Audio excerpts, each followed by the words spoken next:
The video about the homemade crossbow is so far the most successful one on this channel. And because the crossbow and the video weren't actually that good, I thought maybe I should do both things better.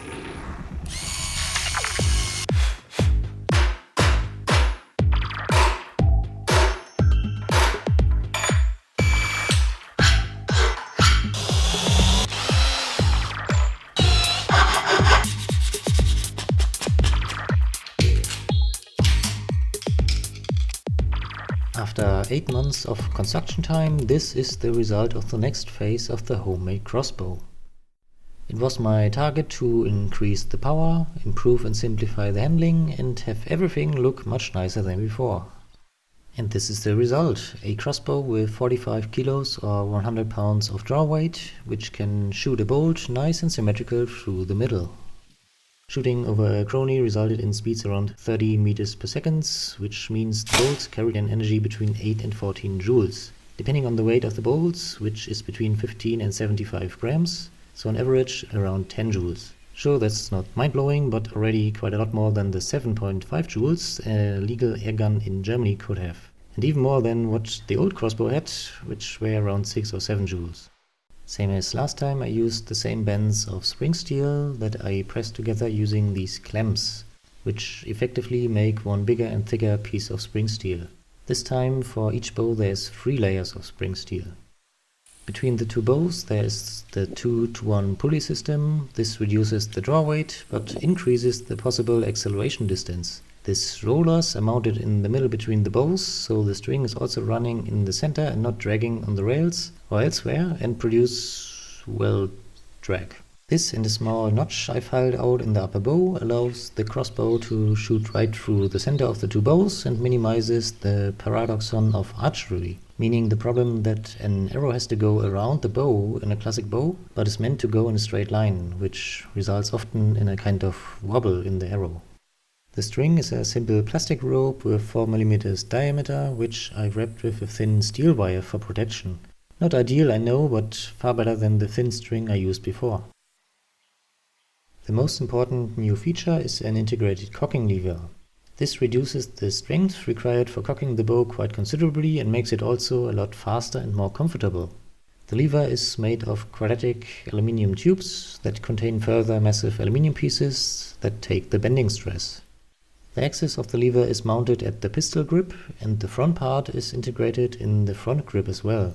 This is fixed to the lever with 2 screws that then are held into position by 2 magnets on the stock when it is not in use. This cocking lever then moves 2 hooks that pull back the string to the trigger mechanism. The trigger got vastly improved compared to the one on the old homemade crossbow. Not only are the parts now made from thicker steel that will last a long time, but also the mechanism is not using a rotating nut anymore, like in crossbows of medieval times, but instead a sort of latch system. The advantage of this is that the whole mechanism resets itself automatically after each shot. Compare that to the system on medieval crossbows with using a rotating nut, which has to get resetted by hand every time for the next shot. Another big new feature is the magazine that allows to have 3 bolts ready instead of just 1. The whole thing is essentially only a box where the bolts are stacked on top of each other and held under pressure by such a lever. On the bottom they are resting on a slat.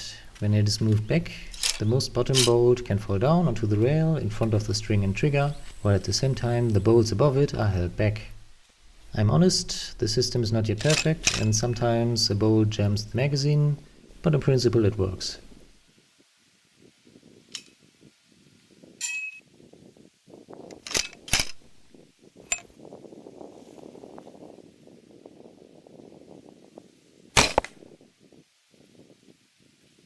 The whole crossbow can be disassembled. Everything is only held together by nuts and bolts. The construction is following a sandwich principle, as one can see well on the pistol grip. A 10 mm piece of beechwood in the middle, then aluminium and then again wood pieces.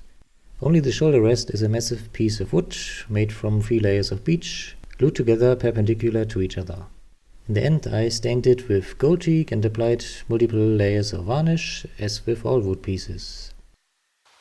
Also, I made a strap so I can carry it easier, but I had it removed for most scenes of this video.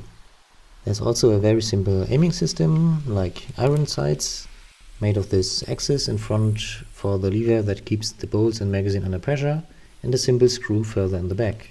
Alright, the first thing I want to do is a small speed comparison between a classic crossbow that one has to cock and reload manually for each shot and the new homemade one. Let's do it. And here the occasional jamming of a bolt in the magazine I mentioned before, but I will let this in anyway and see if it's still faster.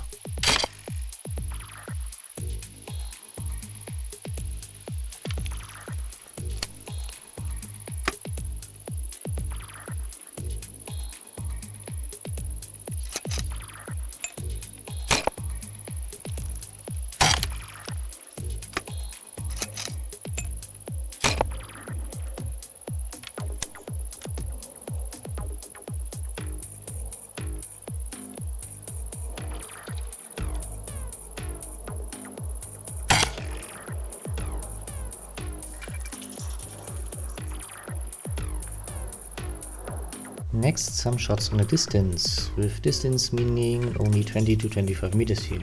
The accuracy is a bit limited, I guess also mainly through the very rudimentary aiming system, and also I had no nerves to look anymore for bolts in the field after I've lost some.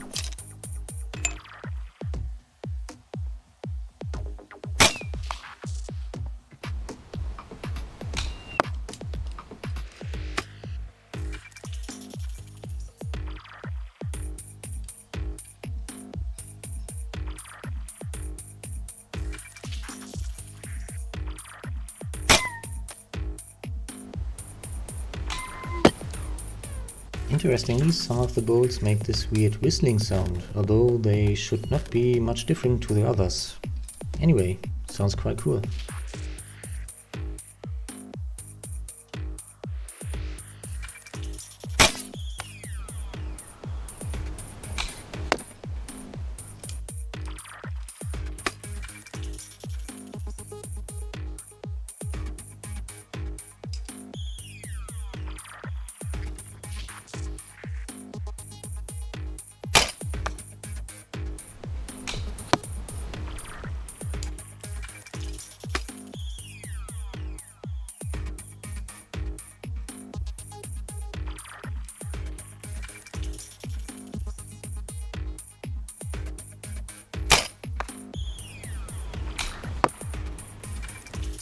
And now some other classic tests, like what happens to a tin can that gets hit by a massive bolt of steel.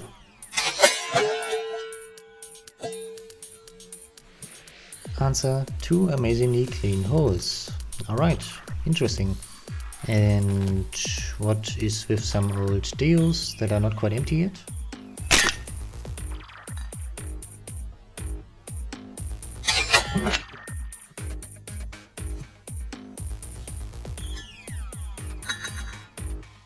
Not that exciting, although they too have some neat clean holes. One of the cans was undamaged. I want to shoot it again on the smaller surface.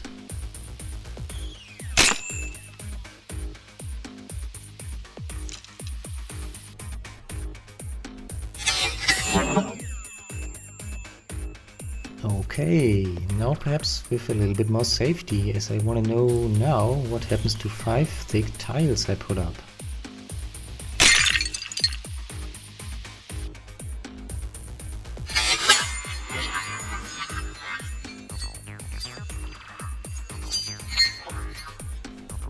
And what about a water bottle? Of course, only with sparkle.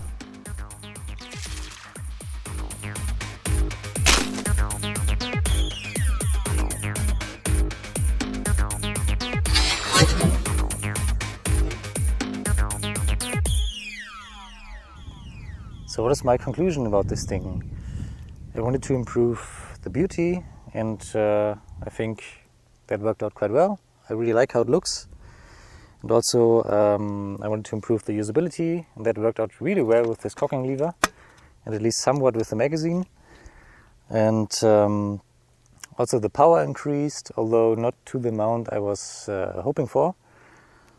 But still, in total, I'm really satisfied with how this turned out. So yeah, thanks for watching and see you next time.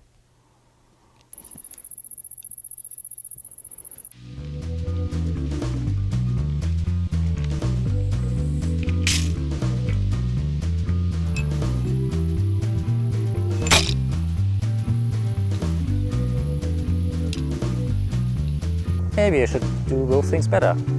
Maybe I should do this take again better. Okay.